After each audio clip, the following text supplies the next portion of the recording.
What's up, everybody? Welcome to the Existential Stoic podcast, episode 29. I'm Randy with my buddy Danny. Hey, Randy. Hey, Danny. And today we are talking about the paradoxes of life. We are going to talk about the paradoxes of life for 29, is it? Yeah, What, the that's a year? lot. Or how many? No, episode. Oh, yeah, Yeah. episode 29. No, I was Yeah, just saying that's crazy, right? That's a lot. we've made it So over half a year. over half a, I know, it's amazing, right? The time flies. I know, I Mhm. was just trying to do the math in my head too, and it's confusing sometimes. That's 30 58 minus though. 1. I know, it's difficult. It There is we go. difficult. But anyway, Yeah. yeah, so the paradoxes of life and in focus. It's awesome. Oh, yeah. Camera's working out well. So, do you remember why we wanted to do this episode on paradoxes of life? I know we were talking about I, something and this came up and it I was just like, do. ooh. Yeah, I actually do remember. So it was a few things, right? So one, I think we had mentioned I had mentioned the quote to you. I don't know if it was during an episode or not of Heraclitus, where he says you only can step in the same river once because it's always changing. The waters are always flowing. Mm-hmm. And you had talked about the like yin and yang in life, and we were Mm. talking about how it's funny how like, and this might not have been in the episode last week, I don't remember, but we were talking about how like it's funny how we all seem to want consistency and stability, but the only fact or reality of life that we know is that it changes, Ooh. which is really funny when you think about it, right? Because like the existentialists say, right, like we're thrown into existence. The only thing we know is that we'll die. But I would add to that and say the only other thing we know too is that things change. Nothing's Mm-hmm. constant. Nothing is the same. But what's funny is like reason really wants things to be consistent, secure, comfortable, and the same over time, homogenous. You know, it's funny when you look at like Asian philosophies, like Taoism is a good example. The first little poem of the Tao Te Ching, and this is from memory. It's Tao called Tao is not Tao. Names can name no lasting name. Nameless, the origin of heaven and earth, naming the origin of the 10,000 things. And the 10,000 things is like a stand-in for all particular things, right? Particular stuff, objects. But what's interesting is like when they say names can name no lasting name, it's like we conceptualize, we name things. At least this is how I always understood it. And when we give something a name, we fix it. So like think about ourselves, right? When I call you Randy, I have this idea of you that's fixed over time. But in reality, you're not the same as the little baby I met on the teat back, almost 40 years ago. Nor am I, right? I mean, we look totally different. We are different. We change every day. I mean, if you really get down to, brass tacks, as they say, I mean, and you think of it on a chemical level, on a molecular level, I mean, our bodies are literally different than they were, right? I mean, there's so much changing. I think I was listening to something and they said like our cells in our stomach are like on the stomach lining are only like 4 days old because they're replaced so rapidly. So I mean, if you think of it that way, it's really amazing. But it's this weird idea, this contrast between like, our rationalization, conceptualization of the world, wanting it to be the same, wanting it to be fixed, and then the reality on the other side of that, the other side of that coin. And actually, I was thinking about this today because, in the myth of Sisyphus, Camus says, like, you can't have sun without the night, and he says absurdity and happiness are two sides of the same coin. I think you see this idea over and over again that, we understand on the one hand that life has both these things, both sides of the coin, right? It has the good, it has the bad, but at the same time, we always want it to be consistent, to persist, and to perpetuate in the exact same fashion, which is really funny, right? Yeah, definitely. That's definitely what we were talking about. And it's so interesting how like on the one hand we want change, but on the other hand we want consistency. Mm-hmm. And it's like which I see that in my life all the time, how like there are these I want like okay, so I'll get a little bit personal, but on Get one personal. hand on one hand I want like freedom. Like freedom is a very important value for me, but then on the Oh other yeah. hand intimacy is an important value for me. And so they're on opposite ends of the spectrum. So like whenever I'm being the freest, I want intimacy, and whenever like very intimate, I want freedom. And it's just like this constant paradox of finding that golden mean. You know what's funny though? I think that's a great example, dude, because like, you want that absolute freedom and agency to do exactly what you want, but you also want the connectedness and the intimacy of being really with another person, which is totally contradictory to that. You can't have that. And I think that's also why finding really even just good friends is so difficult. I think that's like why we're so lucky. Like if you I was thinking about this, I was talking to someone the other day, and I was saying, it's really funny if you look at like our friendships only gotten better over the years, but it's really interesting because it's very rare that we're in the same state or country even. I mean, we go long stretches without being able to physically see each other at all. I Hmm. mean, and now's an improvement because we have Zoom and all, but like even before then, like it was just the phone, right? I mean, Hmm. that was it. So like it's interesting that like even given that, like I think our personalities, whatever, it works very well. We have a very good relationship that worked out, but that's very hard to find even with friends. And then when you talk about significant other, it gets even more impossible, right? It's like very difficult because we all kind of want that. But if you have absolute freedom with your significant other, you're really not a couple and you don't have the intimacy, right? It's like, Hmm. yeah, Yeah. Yeah, it's definitely interesting. So I think one paradox that we touched on there was a paradox of change and constancy. I would say another one that I definitely see all over in my life and everything that I do is that if you want if you want life to be easy, you need to do what's hard. Because yeah. if you do what's hard, life will be easy. But if you do what's easy, life will be hard. And I see this all the time. Like most particularly, I see it in terms of like exercise. I see it in terms of just general well-being. Like whenever I'm just doing the easy stuff in life, I end up getting depressed and just like losing my focus. But Well, that, yeah. when I'm Oh, doing go the ahead. I was hard gonna say stuff, like, yeah, yeah. when I'm really like taking charge of life, doing hard stuff, challenging myself every day, that's when life is just easy.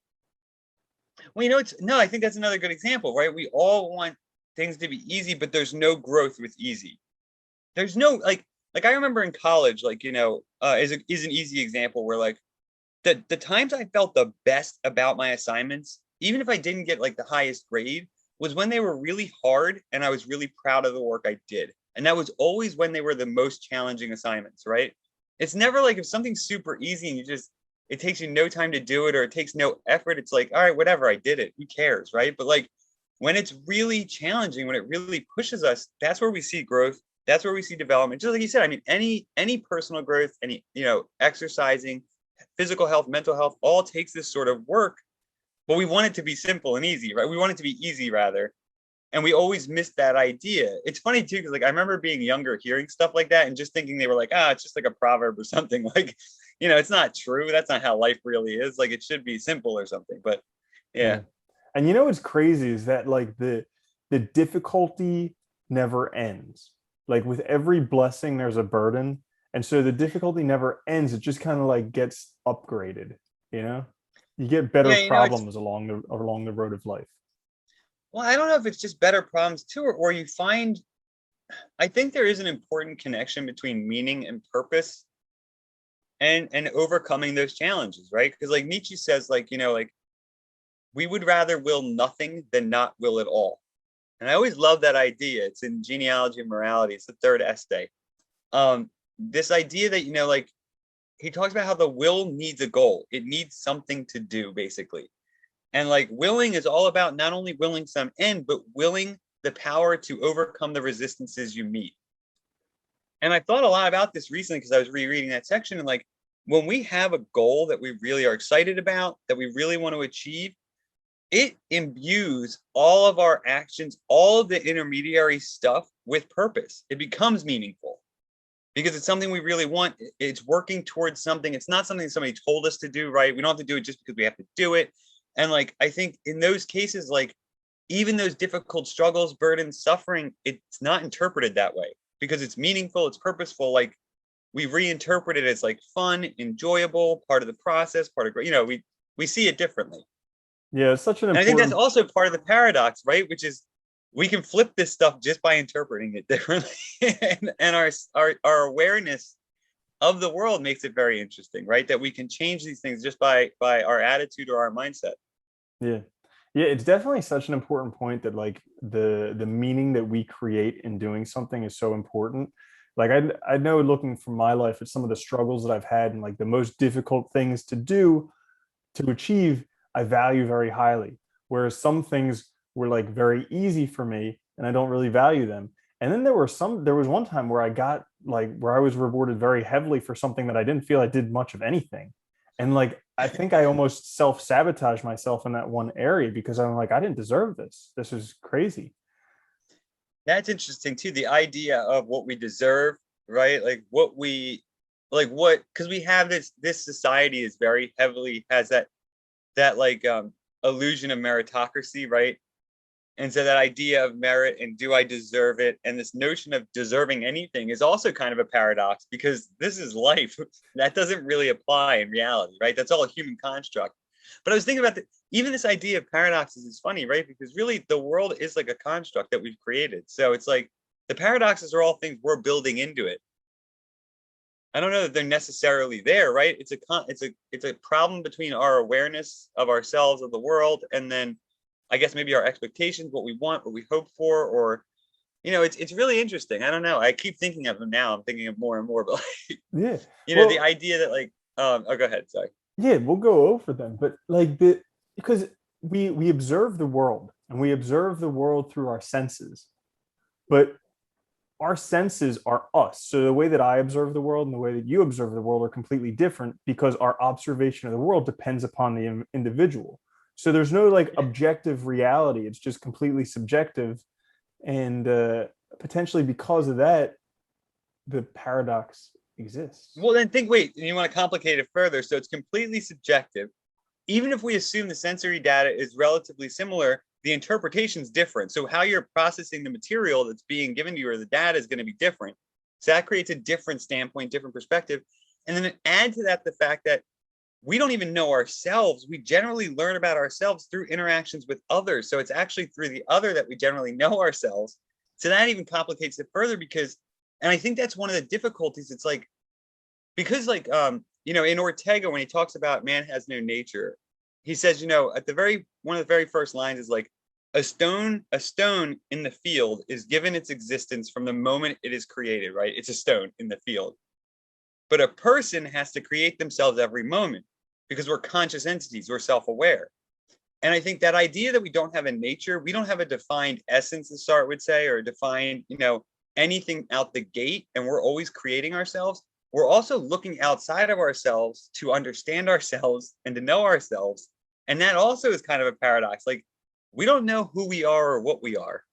And if you really think about that, it's insane, right? Every other creature, like there's really it's that you ever hear somebody say, like, when people say either like, I always hear people say that have pets, like they're like, oh, you have such a good life to like their dog or cat, and like kind of like sort of with like the kind of tonality and that idea that like, oh, I wish I was you sometimes, like, because it's Mhm. so simple. Like, you have your basic desires, you could do whatever you want, people buy you shit all the time, like, everything's taken care of. Like, I think all of us kind of want that in a way, but also don't, right? Because we know also that to what it is to be a human being. So it's like this paradox of like, how do we define ourselves, wanting to be something different, and it's always from the external. It's really interesting. Yeah, it's like that quote where I'd rather be a human dissatisfied than a pig satisfied. I've John always, Stuart Mill. Yeah. yeah, I've always hated that quote because I'm like, nah, I'd rather be satisfied. Doesn't matter what I am, human or not. But maybe they just can't feel that satisfaction. However, Well, looking at a dog, like hold looking at a on, hold on. dog when they're happy. Yeah, go on. Oh yeah, sorry. So no, I was gonna say it's always better to be or it's better to be dissatisfied Socrates than a satisfied fool. Better to be a dissatisfied human than a satisfied pig. And what Mill means is that like he thinks the animals can only be like contented. They can't be happy. That happiness is something different. It involves higher pleasures, which is like our cognitive faculties and blah, and self-awareness. So like, but I think that's part of it, right? Is that, we imagine that would be better, but we also can't really say because we are who we are. To imagine that is to imagine something so different, right? Yeah, Like, I yeah. don't know. Well, it's difficult to imagine because how do you know what something else is thinking? Like even a Yeah. person, we can kind of guess, but oftentimes we have no idea. So like a different species, how are we supposed to know what's going on there? Dude, I always think that, dude, interpersonal relationships are fucking amazing that they work. I mean, like, Hmm. how we've known each other for so long, and you're probably like I probably know you probably better than anyone else in my life, right? Hmm. And Yeah, even then, same. I would still say I don't always know what you're thinking. I don't, you know what I mean? It's like sometimes I feel like, we're pretty on point, but like that took a lot of years of experience. Like it's funny, right? It's like very hard to know what other people are thinking, why they do what they do, even their motivations sometimes, even when you know the person, are very hard to pin down. Hmm. Sometimes they don't even know though. So it's like even, makes it even worse. Oh yeah, definitely. Yeah, because there's like contrasting forces pulling us in opposite directions. Yeah. I think So that's what got us on the paradox thing in the first place too, was that whole notion of the like that even like when you were talking about the yin and yang thing, right? Like and like creation, even the world itself seems to be built on this. I mean, if you think about like the whole idea that matter is always recycled, like creation needs destruction, destruction needs creation. We were talking about that idea of like, you know, you can't really know the good without knowing the bad. All these sorts of weird realities or truths for our existence, right? For our awareness. mhm.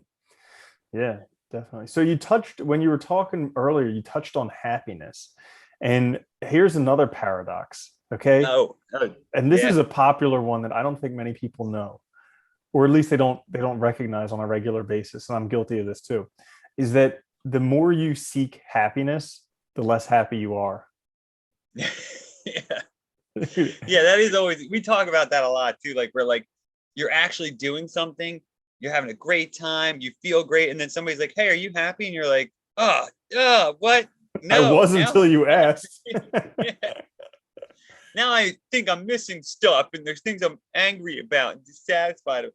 It's really interesting though, man. It's like it's almost, yeah, it is. It's like I always wonder, like how can I like that concept of like authenticity. I think I explained to you before, like where Nietzsche talks about like the Übermensch and like this idea of knowing yourself so clearly that your actions are almost like instinctual. It's like you do exactly what you're supposed to do, but it's still free, right? And I always imagine that being sort of like those moments where we are really happy and we're like really into something and doing it. And like we haven't been asked the question yet. It hasn't been challenged. It hasn't been brought to our full conscious awareness yet. Because I feel like those are the moments where like it's almost like you feel most alive, if that makes sense. I don't know if Mhm. that's the way you think about it, but like Yeah, I would definitely agree with you because it's in those moments you're barely thinking, if at all. You're just like you're living, you're doing, you're in the flow, you're you're just focused on really the present and what that contains, and then and it's just this like this overall feeling of well-being and happiness. Like you I talk mean, about the and it's a, oh, go ahead. Yeah, go yeah, ahead. you talk about the Ubermensch. I think of Zorba the Greek. So there's this Yeah. book and also a movie where he talks about the whole catastrophe, how like no matter what's going on in life, the good, the bad, the ugly, uh, you just like you just embrace it, you know? You undo your pants and go looking for trouble. I think that's what he says. I think that it's true though, right? And it's funny, like whenever I think about that too, it's like, you think of like playing an instrument or playing a sport, like those people that are professionals practice all the time, but when they're actually performing, when they're playing a game, they're not thinking about what they're doing, right? Because if they were thinking, they would screw up. It's like it has to be so, built into your body, into your muscles, that you need to do this in this moment, that in that moment to respond to that, that you just like, it's like yeah, it's almost like you're so present that you're out of yourself for a moment, right? Like you're out of yourself in the sense of that conscious self that's always getting in the way. And Mhm. it's funny when after you texted me about the episode topic after we had talked about it and all, what I immediately thought of was Dostoevsky's Notes from Underground, where he calls consciousness, and especially like being too conscious, is a disease. He says it's a thoroughgoing illness, and like in a way it really is, because like the saying, right? Like don't overthink it, just do it, right? Like where I mean I think that's true for a lot of people, where we paralyze ourselves with fear, with imagination, with made up stuff about things we don't even know about, and we prevent ourselves from doing anything, from taking action, from doing the things we want. And it's all because we're overthinking it. And I think that's where consciousness can be this dilemma, right? Where it's like on the one hand it's like it's this amazing thing that we exist in this world in the first place. I mean, really, there's so many paradoxes if you think about it, because I mean, the fact that we're on this earth, that we even exist, that's even possible, that we're aware. And at the same time, that very awareness that's so interesting, that makes us capable of thinking about life, can also be the greatest hindrance to our life, to our happiness, and to ourselves. Hmm. I think that it's amazing Yeah. like, when you think about it. Yeah, and I think because life is somewhat more easy and more comfortable now, we're almost more subject to this thinking disease that causes a lot of issues. Because you see that, like, I know times when I've been depressed, it's like definitely due to overthinking. Like, I'm in a bad mood, and then I'm like, I have to think myself out of this bad mood, and that's just a terrible way to go. It's true, right? I do the same thing, man. And you end up just making it worse and worse. And what's funny about that claim though too is like, you look in the past history, right? You look at like these ancient Greek philosophers and stuff. A lot of them, not all of them. Like Socrates wasn't very wealthy, but a lot of them had like good backgrounds. They had money because basically it was like an affluent thing, right? To dick Hmm. around thinking about ethics and virtue and all this other stuff, like you needed free time. But Hmm. most people didn't have that. They're trying to live their lives, right? They're trying to make a living. They're trying to put food on the table. They're working who knows how many hours a day, whatever, chiseling out those gigantic stones that they need to get to somewhere for a temple or something. And like, I think nowadays it's like almost like so many people have that time to think, because even at work, they don't really, it's not the same kind of like brute physical labor that Hmm. labor was for such a long time, where you can't really think. Yeah. It's like that Sisyphusian labor where you're literally pushing a boulder up a mountain and you have no fucking extra energy to be conscious. Yeah. Yeah. It's like It's like, it's the difficulty of like having to be somewhere 8 hours a day. Like, even if there's not work for you, I yeah, used to hate that when I worked as a vet. I would see all the appointments for the day and then have another like 5 hours left. And I'm like, so what? I just gotta sit here. But I always had this like, every time I have a job where I have to be there for like 8 hours, I have this overwhelming feeling of dread. Like I'm trapped. Like mhm, I much prefer like what I do now. Like it's a lot of stuff at home on my own time, because and in a lot of ways that can be harder because you have to be self-motivating and stuff. But like I just don't like it. I hate that feeling. Like it's like, mhm, because it's like you're selling your time to somebody else and you're never getting an equal payment out of it, right? yeah, It's never fair. yeah. So you were talking about the Philosopher Kings, and this is one of the reasons that I really like Naval Ravikant, because he's like a modern day philosopher king, or at least I Yeah. think he is.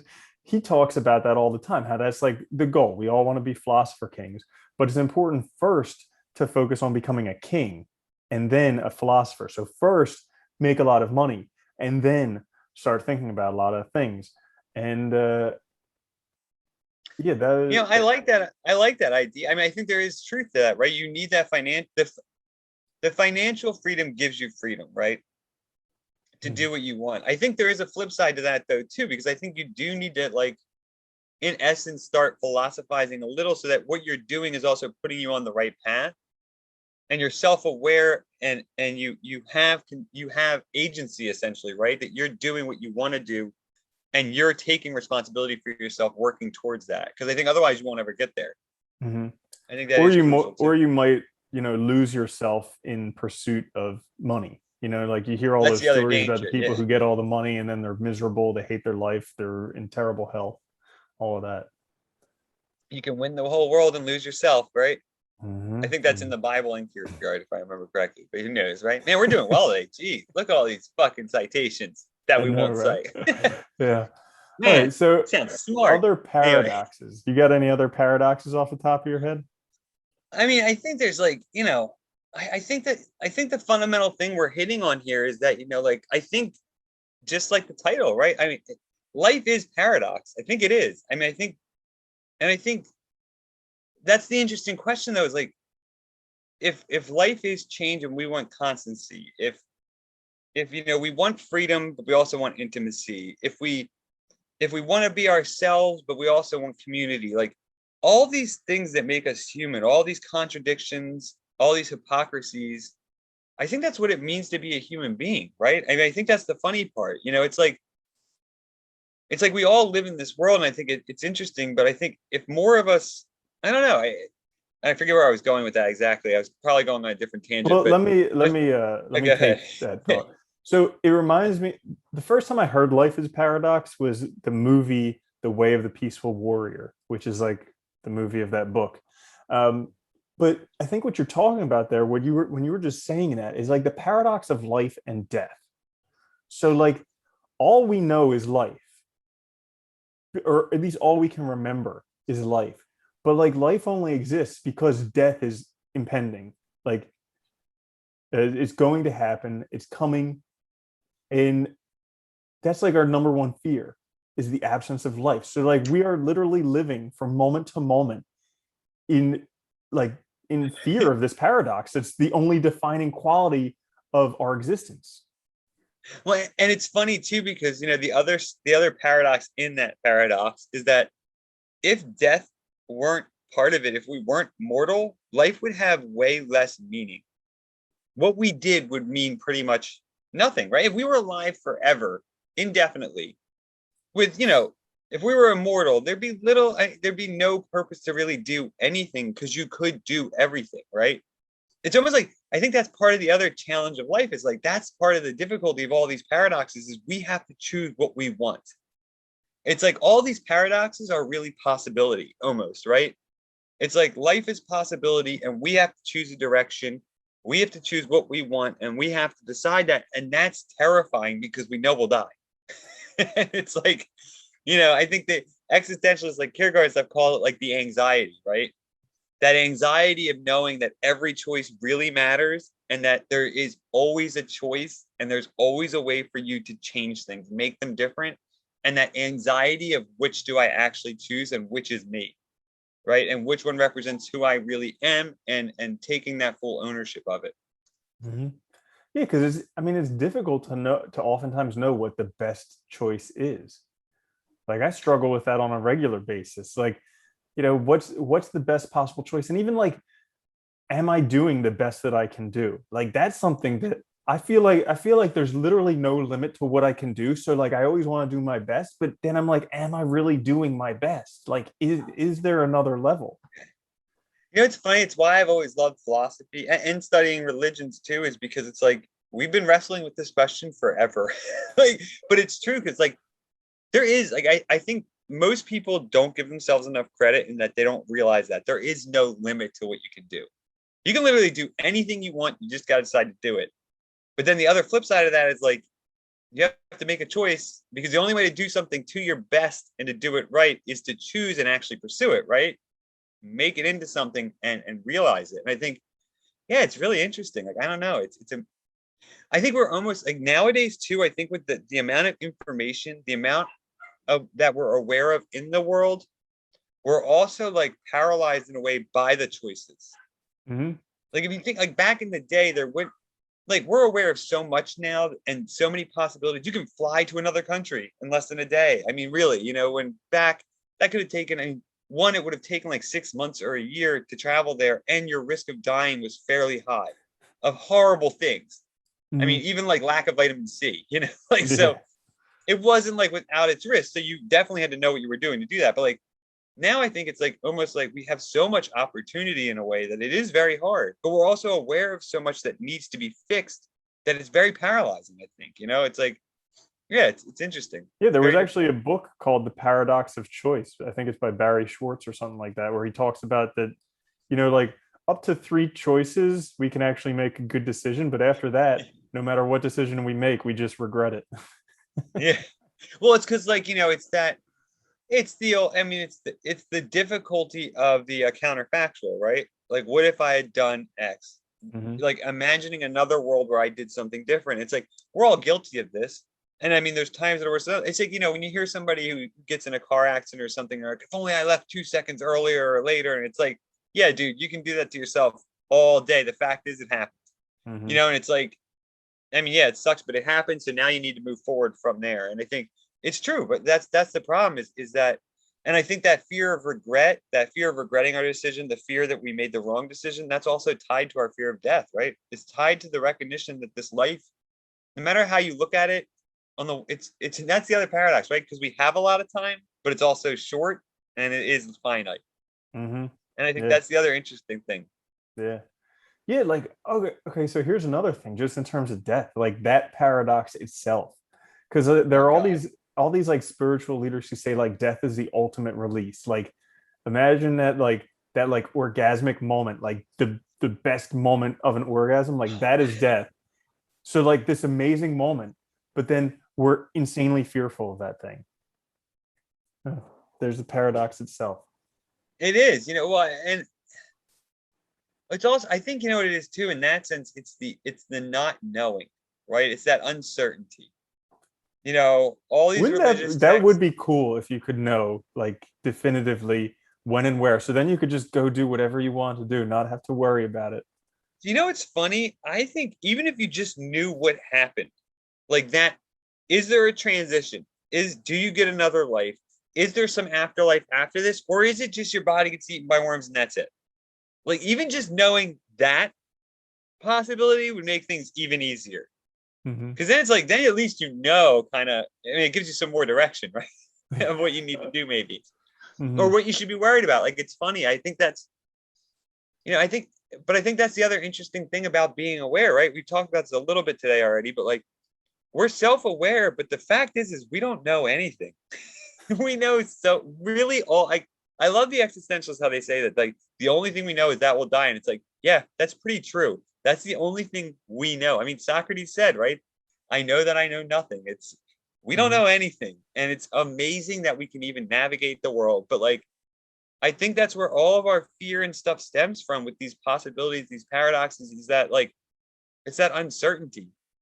And it's that fear that we are going to die. Life is short. We need to do something with this life, make it fulfilling, make it meaningful, whatever.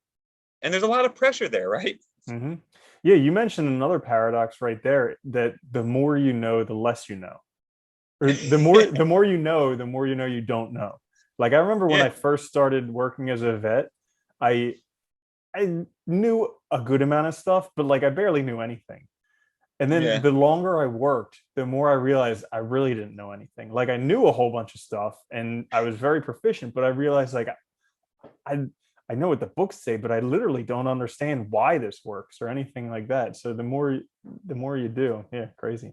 I always found that funny because it's like, when you're young and you're in school and it's like regurgitation of facts, you're like, yeah, I could know so much stuff. I could know everything. But literally, it's like, I mean, I remember that in college, like, realized, like, damn, we don't really know anything. Like, all we do is explain things in more detail, but we don't know anything. Like, we're very Mhm. good at explaining processes in finer detail, but that's not necessarily knowing it or knowing why or knowing what it's for or anything. Like, it is really interesting. It's funny. Mhm. And that's just, I mean, that's just it, right? It's like, it's almost like, it's almost like the construct, the idea of the world that we have, the social world, the world we live in, that we provide ourselves, the rational construct is like this imaginary thing that's fixed, that's ideal, that's perfect. But reality is this other thing behind it that's like, that it covers up, right? That's like this mess. And that's where all the paradoxes lie, because these don't fit together. Mhm. And it's like our brain wants it to. Yeah. Yeah, maybe it is just kind of a fault of our brain to think that it should be some other way. Yeah, right? Yeah, that could very well be. I like that. That's an easy solution. Yeah, right. So Just us. yeah, so we found this list of like 25 paradoxes, and it's pretty interesting. I think It that is. they nailed a lot of good ones. So we'll kind of go over them and talk about the ones we want to talk about. We'll link to the list in the show notes so you could check it out. But these are some interesting paradoxes. So first one would be the more you want someone to like you, the less they do. That one's Actually, oh, go ahead. that Yeah. one's so classic because like there's like nothing that annoys me more than when someone's trying to win like than when they want me to like them. It's like the least appealing thing ever. I'm like, just go away. Like leave me alone. Do you know what I always found funny about that? I always remember when I was like in college and stuff, like my friends that would go out looking to meet someone. And they're like, and they might, some nights they might be successful or whatever, but the thing would always fall apart. And they're like, I don't understand. I'm like, dude, because you're going out looking to impress somebody, meet somebody. I was like, you're making up a character of yourself that there's no way you can maintain that for more than a couple days because it's false. It's Mm-hmm. like, that's why it doesn't work. And I think this is like another one of those things, right? It's like when people really want somebody to like them, they're not themselves. Yeah. And they're overbearing and they're fake, and you just notice it and you just don't like it, right? It rubs you the wrong way. Hmm. Yeah. Yeah. And it comes across as needy and just like, yeah. So Yeah. the next one is the more you need help, the harder it is to get. This is a crazy one because this even comes back from the Bible where they say that like the good will get more and to the weak they'll get even less, something like that along those lines. But It definitely wasn't written that way. no, no, they did a So they're better rather better there. they did a better job. But No, that's all right. it makes sense. Like it's something that you see all the time. Like I know the times when I needed the most help, it was like, where can I find it? And yeah, it's one of those paradoxes. But then like Doesn't Is then it you get to a Jesus? Does I help those who help themselves? yeah, yeah. And like you even look at it in the financial sector. Like you go to a bank, the people who can get loans are the people who don't need loans. Yeah, And it's like the yeah. people who need loans can't get one even if they tried. And it's just like, No, I think that, yeah, I think there's definitely this is an interesting one because there's a lot of stuff that's like societal, cultural that definitely is part of that. But on the flip side of it, I think too, when we need a lot of help, part of it is we're not helping ourselves at all. So it is harder because you're looking for somebody else to solve the problem entirely, right? And it's like, yeah, it's interesting though. mhm. Yeah. So here's a good one, definitely relating to something that we talk about all the time. The more you fail, the more likely you are to succeed. This one's so true. Like they say that Oh, masters fail more times than beginners even try. You know? well, it makes sense, right? Because I mean, if you think about it, the more you fail means the more you're doing. It means the more you're trying, the more you're practicing, the more you're putting yourself out there, and the less afraid you are of failing, right? Mhm. So you're more willing to go into it with confidence and like, hey, why not? Who cares if I fail? It doesn't matter. And it's all a learning experience. So you will succeed, you know?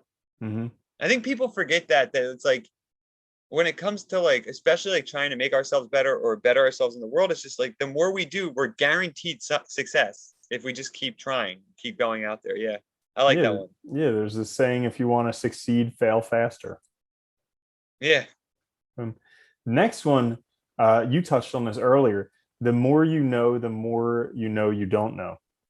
Yeah, we just spoke about that one, but that's a pretty That's crazy a good one. paradox. Oh, how about this one? This one, ugh, yeah. What you resist persists. Like all those things in your life you just want to get rid of, and it just stays there because you're resisting it. Yeah, I always wondered if that's because when you're in like a really negative attitude, you keep reinforcing it. It's like because when your resistance is a constant also recognition of it and sort of like validation of it almost, right? Rather than letting it pass. It's like, it's you're not bending with it or moving with the current. You're trying to stand against the current so you notice the current all the time. It's Yeah, like, yeah. yeah. There was this book that I read that talked about pendulums in life and how like, basically like everything is a pendulum, and so it has like the good and the bad, the positive and the negative. And so by resisting it, we're like pushing into the negative or the not side of it. And so it ends up giving that way more strength. And it just keeps the pendulum swinging back and forth. The book was called Reality Transurfing. But like, Yeah. yeah, so like there's the wanting it and there's the not wanting it. And those are both sides of the pendulum. And so anything other than kind of like indifference or acceptance, which would be in the middle, just keeps that thing going back and forth. That's funny. That's like the golden mean for Aristotle, right? Between the extremes. And Mm-hmm. I heard that once referenced the pendulum reference with cultural things in society, like cultural norms and stuff. That when there's a shift in cultural norms, usually there's an overcorrection first. Mm-hmm. So like, and then the pendulum, and then eventually it'll even out to the middle. So like, if it, whatever the issue is, right? It'll swing way too far to overcorrect, and then then we'll get to the middle. Yeah. Yeah, definitely. Oh, this one we spoke about. The search for Yeah. happiness is the cause of unhappiness. Next one would be people ask questions, but they don't want the answers. How, yeah, right. How You know what I often does like? this? Mhm. Oh, sorry. Go ahead. What were you gonna say? I was going to say, how often does this happen where like somebody will ask something, you tell them the answer, and then they just ignore it? Well, it's funny too. I think this speaks to the idea, like, so much of us don't even want the truth, right? We want our convenient fictions. We don't want the truth. So like we ask for questions, but we really just want our bullshit reinforced. Hmm. That's all we really want. I mean, it's so Hmm. true anymore. Yeah. Oh yeah, and like especially with search algorithms and stuff like that, how we just want the answer that conforms to whatever we want. It's so hard. It's so hard to like observe stuff from a different point of view. There, Well, oh, I go ahead. remember this. I Sorry. remember this saying that like you could tell that someone's learned by their ability to hold two contrasting points of view, and or something along those lines. And it's like that's one of the most difficult things I find for myself is like recognizing other points of views. Like I'm convinced that the way I see things is right, and I'll be the first to admit that. But like I try and see other points of view, and it's like really difficult. Yeah, when Nietzsche talks that it's I think that's true though in terms of like wisdom, being able to hold multiple different points of view at the same time because it is hard. Like Nietzsche talks about with his perspectivism, he talks about like, understanding things is a matter of understanding multiple perspectives, ways that human beings look at it. Because the more standpoints you know, the more you understand that thing in relation to humans, how we see it. But it's a difficult thing to do, man. It's really hard because it's hard to break out of that idea that, the world is only from our perspective and no one else's, right? That we're like the center of the show kind of thing. Hmm. Not to mention we can't really get in anybody else's head, so it doesn't really make it that easy either Yeah. to fully grasp what it is. Yeah, and like our limited perspective. Like I just recognize this looking at the world behind you and all those galaxies, like our totally limited perspective. We live in this teeny little world that's just like a teeny little bit of this giant Earth that's really just a teeny little bit of this giant universe. So Yeah, it's I wish people like looked at the sky more and thought about what it meant. Because when you do that, you're like, holy cow, all the shit that I worry about is so small. It's so impossibly small. It's ridiculous. yeah. It's like, it's insane. Well, like the industrial revolution, like we look at that kind of as like the last technological innovation. Well, so then we had the internet revolution.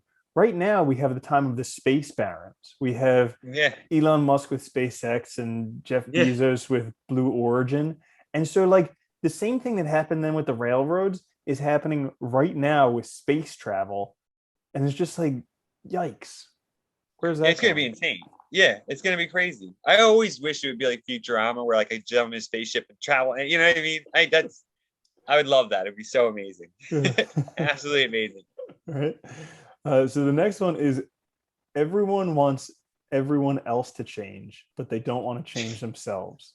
Right. That is so true. Oh my God. That's like everyone on the internet. Dude, and politics especially. They're Yeah. like, everybody Oh else needs God. to change to my side. See, I've always been a big fan of that quote by Gandhi that's like, be the change you want to see in the world. Because it's like, unless you can embody it yourself, there's no way you're going to convince anyone else to do anything. So you might as well just We live the life What that you I want. loved about that quote too is like, I mean, first of all, you think what Gandhi went through, but secondly, it's also like, look, you don't really have any right to bitch either unless you're putting out something out there that's valuable, Yeah. right? And unless you can stand behind, what you're saying. And Mm. most of the people don't stand behind it. They just No. say it. They just throw it out there, right? It's just like constant. Yeah. So the next one would be everyone values honesty, but no one wants to tell the truth. This is a tough one, dude. Telling the truth can be insanely difficult. There was actually, I'm reminded of this story of back in like the 70s when they made LSD illegal. There was one of these communes in Virginia and they practiced radical honesty. So just completely telling the truth about everything. And they found that that was as like psychedelic as LSD, just telling the Well, truth. dude, yeah, think about it. Think about all the time somebody's invited you somewhere and you don't want to go because you don't like their family, you don't like the food, you don't like all these things, but you say, I don't have time or whatever, right? It's like we are so accustomed to using lies as a way to preserve feeling and also just a way to make it easier to get around things, right? Because we don't want to deal with it or we're timid or whatever. And it's like, yeah, telling the truth, it's amazing. I think that's why honesty is so difficult because it's like even with ourselves, because we're so used to lying, we lie to ourselves all the time. So Mm, it's like there is that is interesting, right? It's like we yeah. even do it to ourselves. Oh yeah. Yeah, definitely. Next one is everyone has double standards.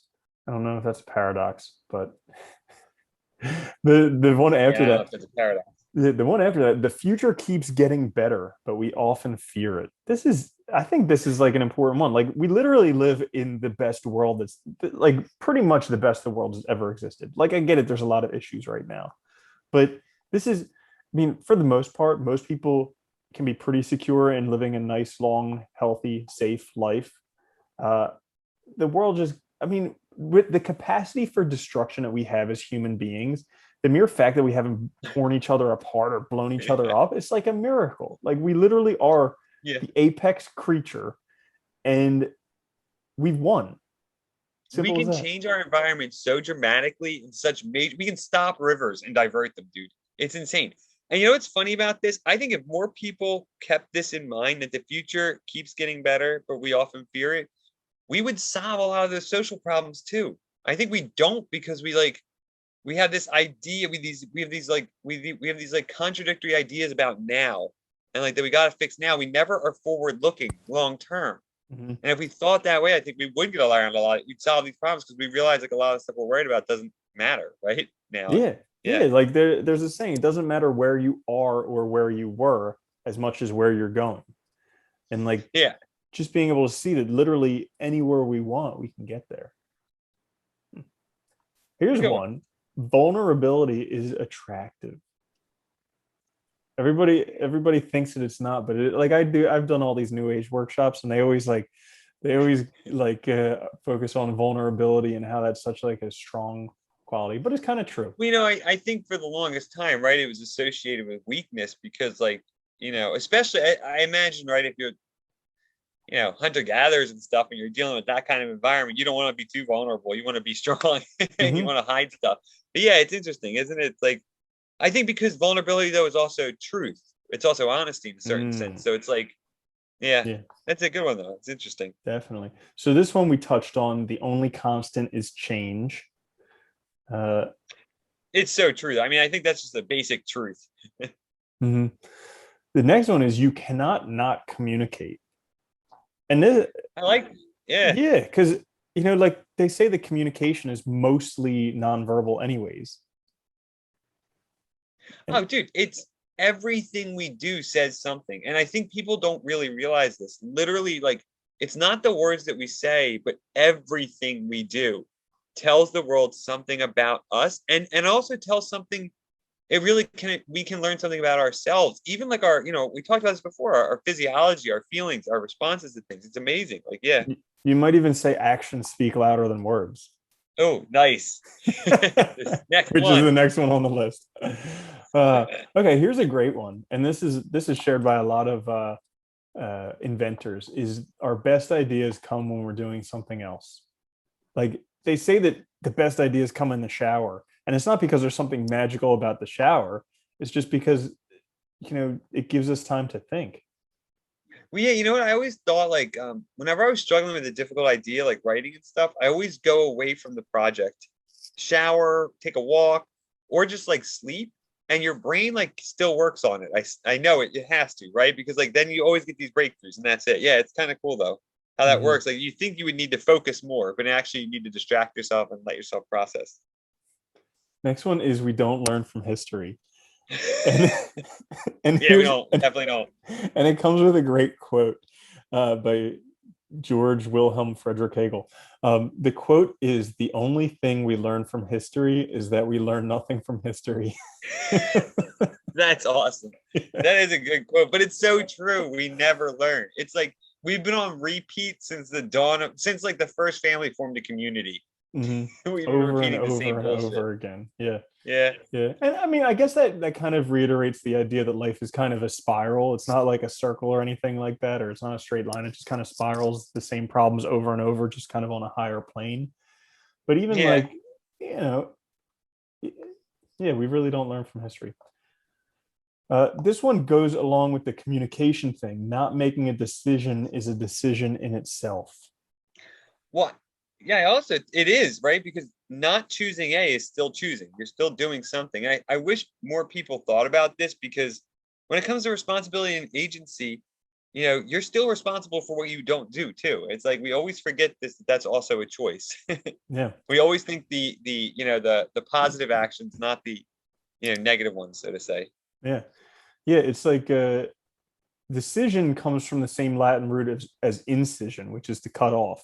And so basically, like anytime you have a decision, that's like a point in your life where you're basically cutting off one route that you could go. Yeah. And they talk about this in Think and Grow Rich, how decision is like indecision is one of the biggest qualities of failures is indecision.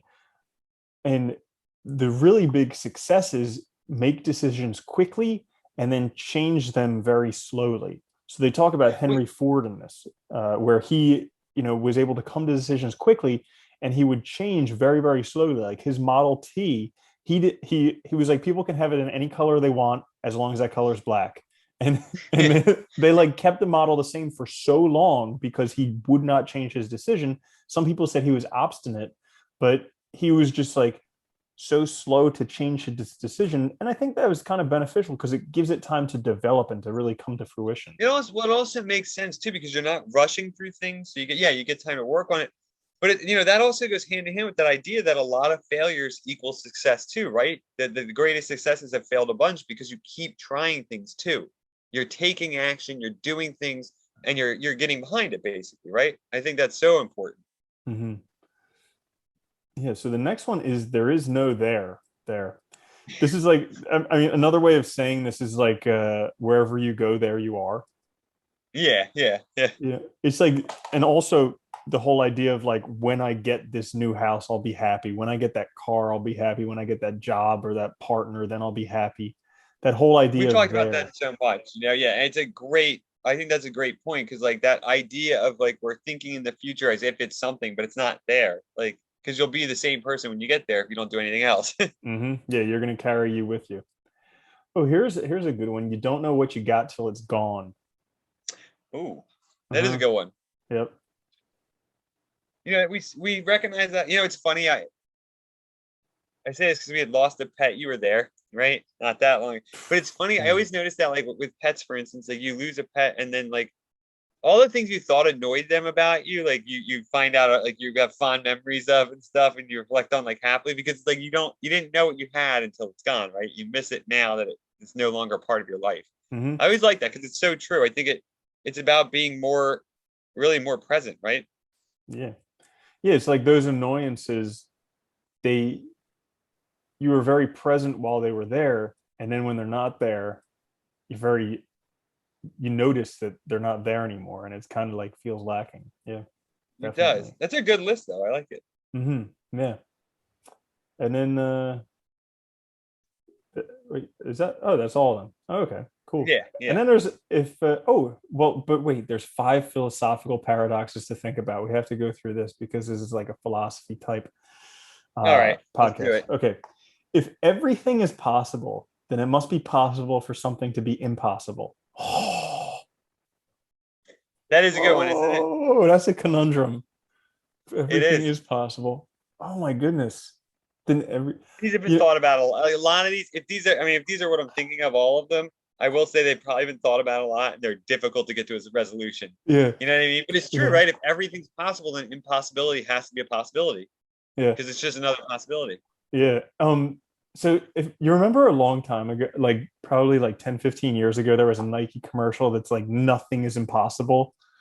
So at that time, I was working as an English teacher in France. I was teaching English at a high school, and I remember, Oh man, it's way back. Yeah. yeah, I remember the French teacher that I was working with.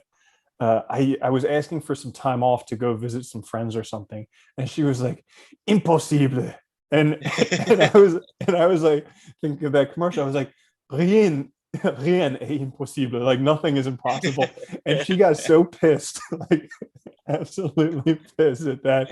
She like stormed Impossible. off.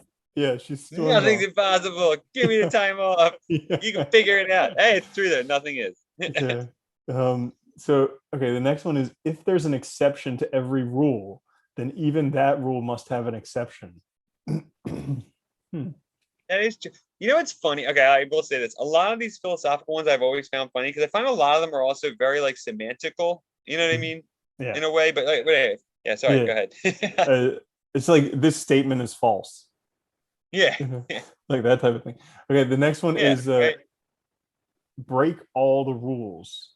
To obey this rule, you must to obey this rule, you must not break it or obey it. Yeah. Yeah.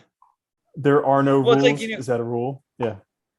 yeah. It's like when people say like when Nietzsche says like all truth is conditional, so there's no objective truth, but that's a truth.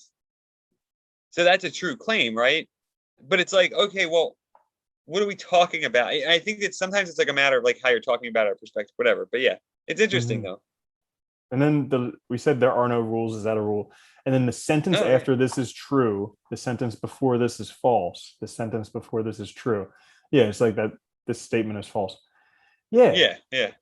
So we will They're share that. logical like paradoxes. Yeah. So we'll share that list with you down in the show notes so you can find it out. We've talked a lot It's a about good list though paradox. too. Oh yeah, that's a Yeah, great yeah. one. It's a lot of stuff to think about. Like the paradoxes of life definitely give you something worth thinking about.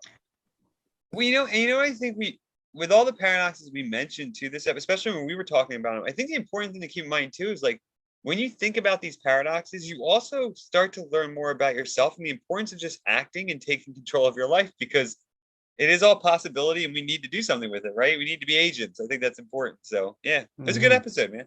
Yeah. Good topic. Anything else you would like to add about paradoxes? I'm going to give it a second while I think about any paradox stuff that I would like to add. Oh, here's one. Okay. Hit me. Um, being generous is one of the most selfish things you can do. Okay.